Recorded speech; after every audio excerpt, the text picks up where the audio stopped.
오늘은 데살로니가 후서 1장 말씀입니다. 오늘도 주시는 말씀의 은혜가 우리 안에 넘치기를 원합니다.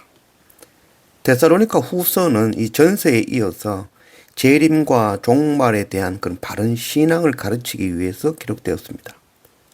데살로니가 교회에는 이 주의 재림이 임박하였다는 그런 잘못된 종말관으로 성도들이 일상의 생업을 포기하고 무질서와 무책임하게 무의도식하며 남에게 피해를 주는 그런 사람들이 있었던 것이죠. 사람을 움직이기 쉬운 방법 중에 하나는 두려움을 주는 것이죠. 이제 곧 종말이 닥친다. 네 이렇게 살면 지옥 간다. 그런 두려움을 주어서 그 사람의 시간과 돈과 마음을 빼앗는 것. 이게 바로 이단들이 하는 일이죠. 종말을 준비하라. 종말에 관해서 이야기하면 먼저 의심부터 해봐야 되는 것입니다. 우리는 어떻게 종말을 준비해야 될까요? 내일 지구가 멸망하더라도 나는 오늘 한 그루에 사과나무를 심겠다. 16세기 종교개혁을 일으킨 마르틴 루터의 말입니다.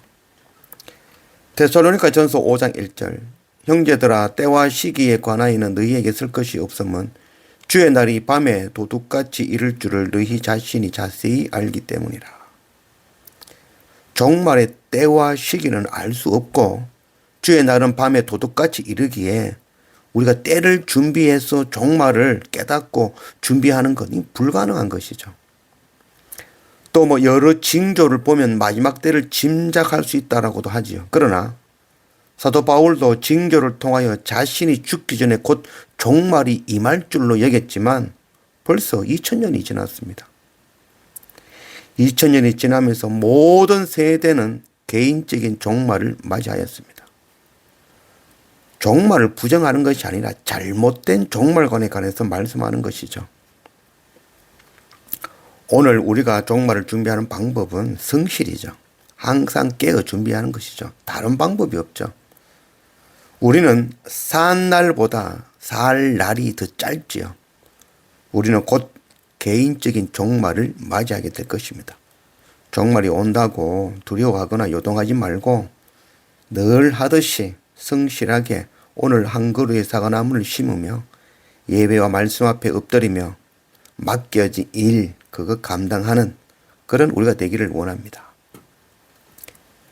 1절 바울과 실로아노와 디모데는 하나님 우리 아버지와 주 예수 그리스도 안에 있는 데살로니가인의 교회에 편지하노니 하나님 아버지와 주 예수 그리스도로부터 은혜와 평강이 너희에게 있을지어다. 이 바울과 실로아노라고 되는 실로아노는 신라입니다. 그래서 바울과 실라와 디모데가 고린도 교회에 머물고 있으면서 데살로니가의 성도들에게 보낸 편지이죠.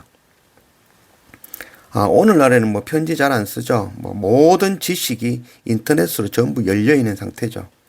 세상 어디를 가도 인터넷만 있으면 세상 모든 사건, 이야기, 소식, 정보, 지식을 전부 다 얻을 수 있죠. 그리고 얼굴을 보면서 소통이 가능한 그런 시대가 되었습니다. 그래서 이제는 내가 몰랐다 이런 핑계할 수 없는 시대입니다. 아모스 8장 11절 주 여호와의 말씀이라 보라 날이 이를지라 내가 기근을 땅에 보내리니 양식이 없어 주림이 아니며 물이 없어 가람이 아니요 여호와의 말씀을 듣지 못한 기갈이라. 그럼에도 불구하고 모든 지식이 인터넷을 통해서 연결되고 개방되어졌지만 그럼에도 불구하고 여호와를 아는 지식이 없는 그런 기갈의 시대에 살고 있습니다. 성경 주석은 차고 넘치지만 정작 하나님을 아는 지식은 없는 시대이죠. 매일 말씀과 예배 앞에 엎드린다고 하지만 참 하나님의 뜻을 깨닫고 발견하고 살아가고 있는지 그저 지식으로 아는 성격이 아닌지 늘 고민이죠. 오늘 나누는 말씀이 하나님께서 하시고자 하는 참 뜻인지 아니면 내 지식인지 내가 보고 싶고 내가 원하는 말씀인지 정말 고민되는 정말 고민하게 되는 것이죠. 사도행전 17장 11절 베레아에 있는 사람들은 데살로니가에 있는 사람들보다 더 너그러워서 간절한 마음으로 말씀을 받고 이것이 그러한가 하여 날마다 성경을 상고하므로 정말 우리가 날마다 말씀 앞에 엎드리며 예배 앞에 엎드리며 정말 말씀이 그러한가 날마다 묵상하고 상고하는 그런 우리가 되기를 원합니다. 4절 그러므로 너희가 견디고 있는 모든 박해와 환난 중에서 너희 인내와 믿음으로 말미암아 하나님의 여러 교회에서 우리가 친히 자랑하노라. 이는 하나님의 공의로운 심판의 표요 너희로 하여금 하나님의 나라에 합당한 자로 여김을 받게 하려 함이니 그 나라를 위하여 너희가 또 고난을 받느니라. 데살로니가 교회는 모든 박해와 환난 중에도 인내와 믿음으로 서로 사랑하는 그런 굳건한 교회였던 것이죠. 그래서 사도 바울은 이를 자랑하며 고난당하는 것은 하나님의 나라에 합당한 자로 여김을 받는 표다라고 말씀하고 있는 것이죠. 만일 박해와 환난이 없으면 하나님의 공의의 심판이 없는 것이고 하나님의 나라에 합당한 자로 여김을 받을 수 없다라는 말씀이겠죠. 믿는 자들은 하나님이 보호하사 어려움도 닥치지 않고 고난도 닥치지 않고 어려움도 없을 것이다, 박해가 없을 것이다 라고 하는 말은 사탄이 속이는 교묘한 속임수입니다. 고난이 없는 복음은 거짓 복음이라 하겠습니다. 환난과 핍박을 당할 때 그것을 하나님 주시는 심판으로 받아들이는 사람들이 있죠. 아이고 하나님이 치셨다. 하나님이 어떻게 이럴 수 있냐. 그런 사람들이 있죠. 반면에 환난과 핍박을 당할 때 내가 하나님 나라에 합당한 자로 여김을 받게 하시려는 것이구나 라고 여기는 자들이 있는 것이죠. 마지막 그때가 되면 자신이 믿는 믿음대로 될 것입니다.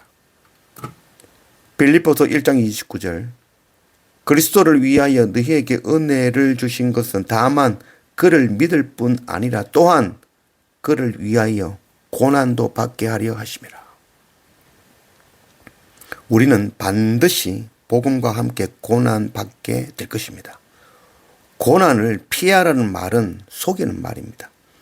주님을 따라 자기 십자가 지고 가는 길, 이 어떻게 고난이 없을 수 있겠습니까? 고난이 없다면 자기 십자가 지고 있지 않다는 것이죠. 박해와 환난과 시험과 고난은 하나님의 공의로운 심판의 표이며 하나님 나라에 합당한 자로 여김을 받게 하려려 하시는 표인 것입니다. 10절 그날에 그가 강림하사 그의 성도들에게서 영광을 받으시고 모든 믿는 자들에게서 놀랍게 여김을 받으시리니 이는 우리의 증거가 너희에게 믿어졌음이라. 고난과 환난을 통하여 우리를 연단하시고 거룩하고 흠이 없는 자로 만드시는 하나님의 선하신 뜻을 믿는 자들은 환난 가운데 하나님께 영광 돌리며 기뻐하며 찬양하게 될 것입니다. 우리의 기도는 환난과 핍박과 시험과 고난과 아픔과 어려움, 그 눈물 나는 그런 힘든 것, 그런 일을 피하게 해달라는 기도가 아니죠. 그 가운데 하나님의 뜻을 깨닫도록 기도하는 것입니다. 환난과 핍박과 시험과 고난과 아프고 어렵고 눈물 나고 힘든 일, 그 가운데 하나님의 뜻을 발견하는 그런 우리가 되어지기를 원합니다.